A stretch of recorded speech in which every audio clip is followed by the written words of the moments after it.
चाहिए। ये मुल्क आगे बढ़ेगा तो हम आगे बढ़ेंगे। इसी तरह फारूक सत्तार साहब ने भी एतराफ़ किया कि माजी में एमक्यूएम से बहुत ज़्यादा गलतियाँ हुई। माजी में एमक्यूएम ने अगर दहशतगर्दी का रास्ता इख्तियार किया या एमक्यूएम ने अगर कोई गलत काम किया तो बहरहाल वो गलती थी और इस गलती को सुधारने का वक्त आ चुका है। इसी तरह मोहम्मद जुबैर साहब ने भी एतराफ़ किया। इसमें मुसद्दुल्लाह खान साहब ने यकीनन कुछ तंज की वो तीर चलाए और उन्होंने जो ज़ूम आए जुमले हैं उसमें बहुत सारी बातें कह गए, जिसमें 9 मई का जिक्र भी था और जिसमें सियासतदानों के हवाले से भी बातचीत थी। इसी तरह सुहेल वड़ाइच साहब ने तो बहुत ही सख्त बात कही है और उन्होंने जमात इस्लामी समेत और दीगर पीपल्स पार्टी और तमाम जमातों को उन्होंने बहुत हदफ तनकीद बनाया।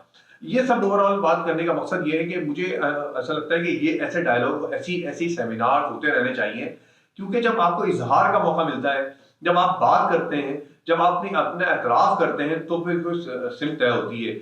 और ये जो नेशनल डायलॉग की बात हो रही है, अगर इस पर अमल कर लिया जाए